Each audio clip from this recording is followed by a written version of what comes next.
What if there was a power source, literally right beneath our feet, running 20/47, totally carbon-free and, well, almost limitless? You'd think we'd be all over that, wouldn't you? Exactly. But for some reason, this incredible potential seems largely untapped. So today, let's unpack that paradox. Yeah, we're doing a deep dive into geothermal energy. Basically, it's the thermal energy, the heat that's generated and stored inside the earth, down in the rocks and fluids. Right. And people have actually used this heat for ages, thousands of years, Yeah. long before electricity was even a thing, mostly for bathing, cooking. Like ancient hot springs and stuff. Precisely. But its potential for actually generating power, that only really came into focus in the 20th century. Okay, so our mission here is to really explore what makes geothermal tick. We'll look at the science behind this kind of sleeping giant, the innovations pushing it forward, the surprising challenges that are holding it back, and why it's still, just under the surface in so many places. We'll even take a closer look at a country like Nepal later on. Sounds good.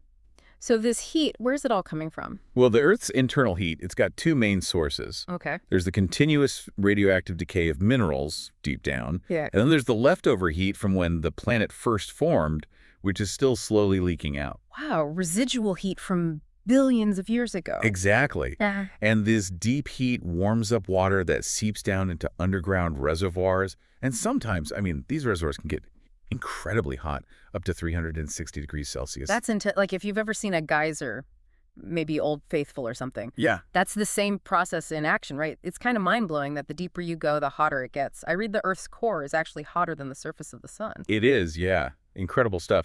But for these naturally occurring geothermal systems, we call them hydrothermal systems, for them to work for power generation, you need three key things together. Three things, okay. You need a fluid, usually water. You need that intense heat we talked about. No. And crucially, you need permeability down deep. The rock needs cracks or pores so the fluid can actually move through it. So permeability is key. If you're missing even one of those, Yeah. say you've got heat and rock, but no water or no cracks. Then you're basically out of luck with those natural systems. Right. So finding those perfect natural pockets, it's kind of like finding a needle in a haystack. Is that why it was historically so limited geographically? That's exactly right. Finding all three naturally in one place is pretty rare. And yeah, that was a huge barrier to widespread use for a long time. But, necessity is the mother of invention. We figured out ways to harness it anyway. The oldest methods for generating electricity are pretty direct, aren't they? Like dry steam plants.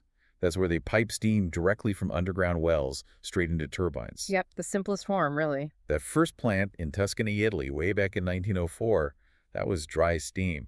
And the geysers in California, huge complex. Oh yeah, the geysers is massive. Over 117 square kilometers, 22 plants, more than 1.5 gigawatts. That's enough power for, what, over 1 million homes? Incredible. It really is. Then you have flash steam plants. Okay, how do they differ? Well, flash steam uses high-pressure hot water from deep down. As that superheated water comes up, the pressure drops suddenly. And it flashes into steam. Exactly. It flashes into steam. That steam turns the turbines. And the clever part is, once the steam cools and condenses back to water, they pipe it right back underground. So it's a closed loop. Sustainable. Very sustainable. Right. It keeps the reservoir recharged. But the real game changer, the thing that really expanded the map for geothermal, seems to be the binary cycle plants, right? Absolutely. Binary cycle was a massive leap forward. What's fascinating here is that the actual geothermal fluid, and it can be much cooler, maybe under 93 Celsius, like 200 Fahrenheit. Okay, much lower temps. Yeah, much lower. That fluid never actually touches the generator's turbine. So how does it work then?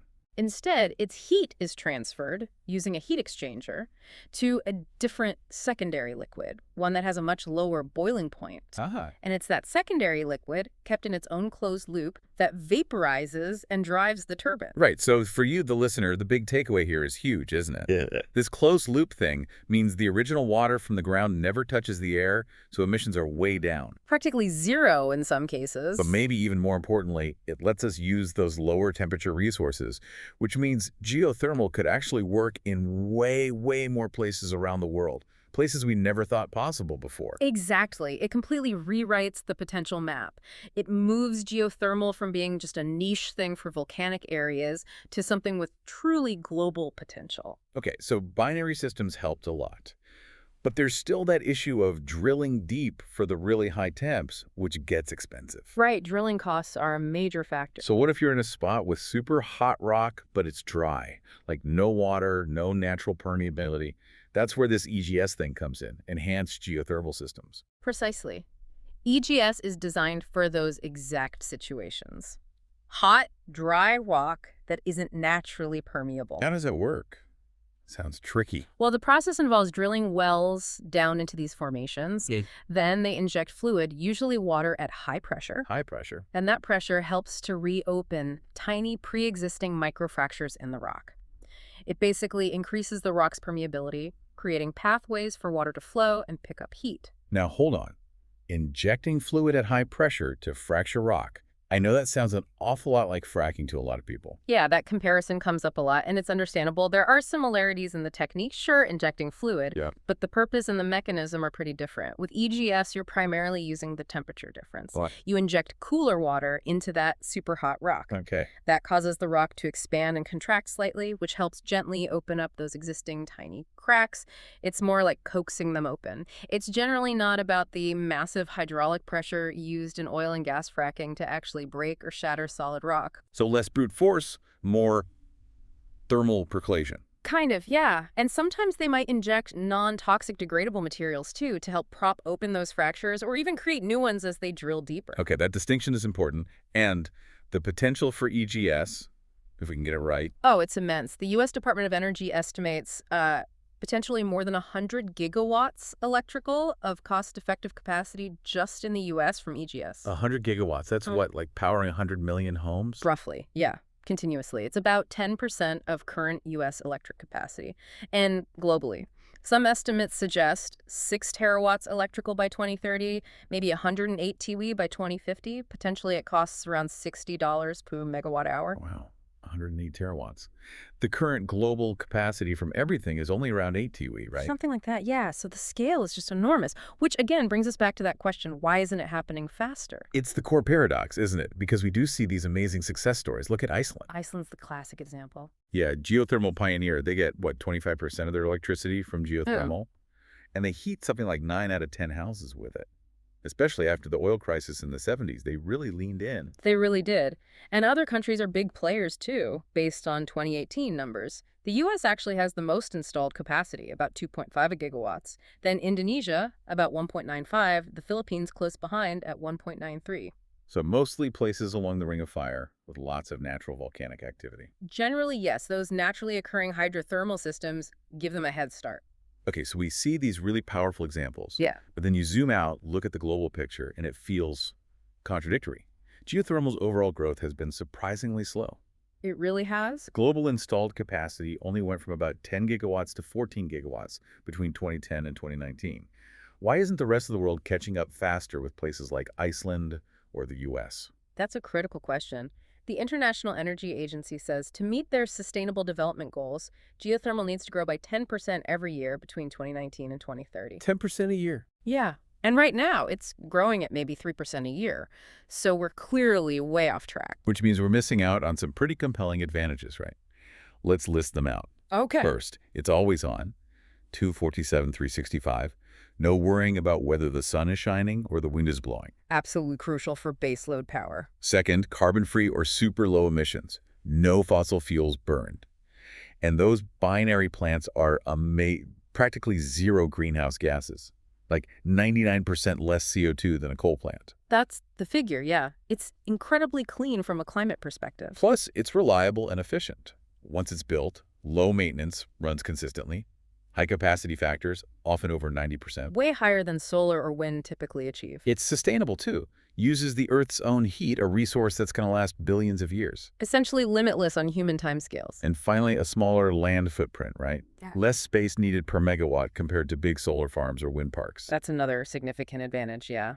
Less environmental impact in that sense. So the bottom line is, what?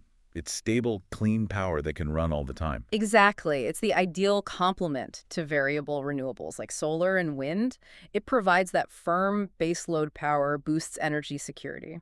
And once they're up and running, the operational costs are competitive, and these plants last a long time. 30, 50 years, maybe even more. A real workhorse. A clean energy workhorse, yes. Okay, But let's circle back to that groundbreaking concern I mentioned earlier, the induced seismicity thing, especially with EGF. Right, the risk of causing earthquakes, it's a real concern that needs to be addressed seriously. There was that incident in South Korea, wasn't there? Pohang. Yes, Pohang, South Korea, November 2017, that was a significant event, a magnitude 5.5 earthquake. 5.5, that's not minor. No, definitely not. It caused about $75 million in damages, dozens of injuries, and sadly, over 1,700 people had to go into emergency housing. Wow. And the link to EGS was confirmed. Yeah. Detailed scientific investigations afterward pretty clearly tied the earthquake to the EGS operations nearby. It seems the injected water found its way into a previously unknown fault zone. And sort of lubricated it, made it easier for it to slip. That's the thinking, yes. The fluid pressure reduced the friction holding the fault in place, allowing it to rupture. Okay, that's sobering. So, while the overall chances of this happening might be low globally. They're not zero. Right, definitely not zero. It really underscores the need for extreme care, doesn't it? Rigorous site assessments, careful monitoring during injection. Absolutely. Thorough geological surveys beforehand, real-time seismic monitoring during operations, and adaptive management strategies being ready to reduce pressure or stop injecting if seismic activity increases. It's not necessarily a reason to stop EGS altogether, but it means we have to proceed with caution and understand there's no foolproof way to eliminate the risk entirely. Exactly. It's about managing the risk responsibly. Okay, let's shift gears a bit. I want to focus on a specific country where the potential seems huge, but it's mostly untapped. Nepal. This could be a really interesting case study. Nepal is fascinating geologically. If you connect it to the bigger picture, it's right where the Indian tectonic plate is crashing into the Eurasian plate. The Himalayas forming, basically. Exactly. That collision, the Himalayan orogeny, creates immense pressure, friction, lots of faults, and consequently high heat flow under the surface. Geologically, it's considered a prime geothermal province. And you can actually see signs of this heat on the surface, right? The hot springs. Oh, yes. There are at least 29 officially documented hot springs, maybe up to 50 by some counts. Locally, they call them tatopani, which just means hot water. Tatopani, okay. You find them mainly along the major river valleys. Some are already quite popular tourist spots, like Beni Bazaar.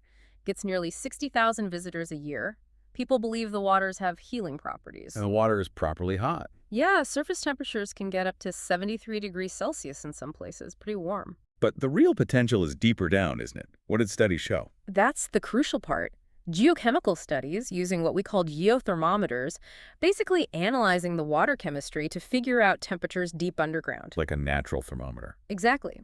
These studies suggest subsurface temperatures between 85 and 115 degrees Celsius in some areas, like Sadu Kulajamsam. 85 to 115 C. That's perfect for binary cycle plants. Absolutely ideal. One study by the Water and Energy Commission Secretariat, WECS, looked at 41 sites. They estimated one site, Tatopani Bazaar in Sintupalchok, could potentially generate about 376 kilowatts thermal, which translates to maybe 188 kilowatts of electricity using binary cycle. Okay, 150 kilowatts might not sound huge, but in a remote area. It's enough to power hundreds of rural households. It could make a massive difference locally. And let's put this in context. Nepal's energy system is almost all hydropower, right? Like 95%. Yeah, overwhelmingly hydro, yes. Which sounds great, very green. But the problem is the seasons, isn't it? The dry winters. That's the Achilles heel. In the dry season, river flows drop dramatically. Nepal faces serious electricity shortages, and they end up having to import expensive fossil fuels from India. Plus, grid access is still a huge issue in many remote mountainous areas. So geothermal, it's not trying to replace hydro. Not at all. It's the perfect partner for hydro.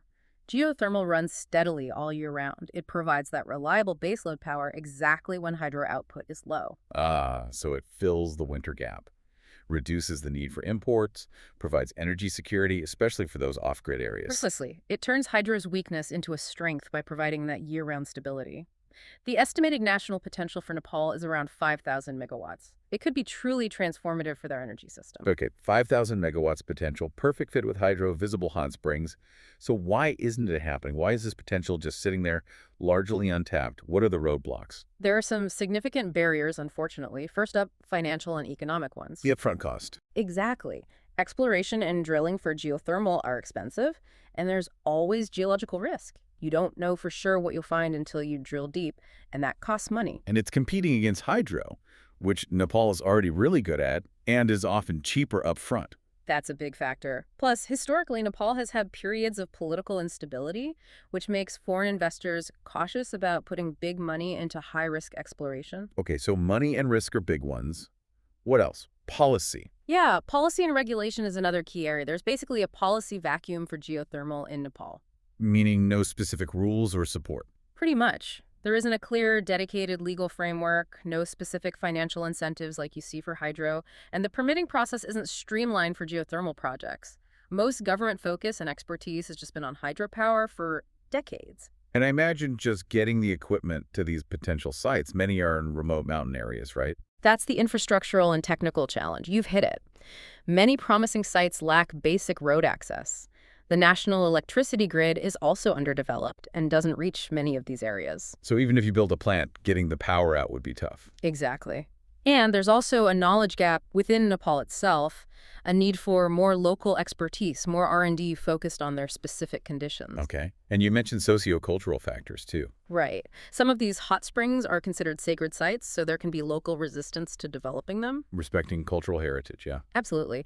And also, in many remote communities, the immediate priorities are things like clean water, food security, basic health care. Climate change and green energy might seem like abstract concepts compared to those daily needs. So building local understanding and support is crucial. So it's a complex mix. Money, policy, infrastructure, local acceptance. It's a tough nut to crack. How can Nepal or any country facing similar issues actually start unlocking this potential? What's the way forward? Well, a phased approach seems most sensible. Start small, with pilot projects at the most promising, accessible sites, like maybe that Katatapani Bazaar location. Test the waters, basically. Exactly. And given the moderate temperatures found, binary cycle technology is definitely the way to go. It's proven, lower risk. And maybe don't just focus on electricity. You mentioned those hot springs are popular. What about using the heat directly? That's absolutely key. A multi-use model is crucial for economic viability. Combine electricity generation with direct heat uses. Like what? District heating for nearby villages. Yep, district heating, heating greenhouses for year-round, farming huge in a mountainous country aquaculture, warming fish farms, maybe food processing like drying crops. And boosting that spa and wellness tourism around the hot springs. Exactly. Create multiple revenue streams from the same geothermal resource. That makes the whole project much more financially attractive and brings more direct local benefits. Makes sense. And on the policy side, what needs to happen? Clear rules are needed. Streamlined permitting, financial incentives, maybe feed-in tariffs that guarantee a price for the electricity, or subsidies to offset those high upfront drilling costs. Maybe government help with the initial exploration risk. That would be huge. Risk-sharing mechanisms like the government co-funding exploration drilling can make a massive difference in attracting private investment. Encouraging public-private partnerships, PPPs, is also vital. And Nepal can look around for examples, right? Who's doing this well? Definitely.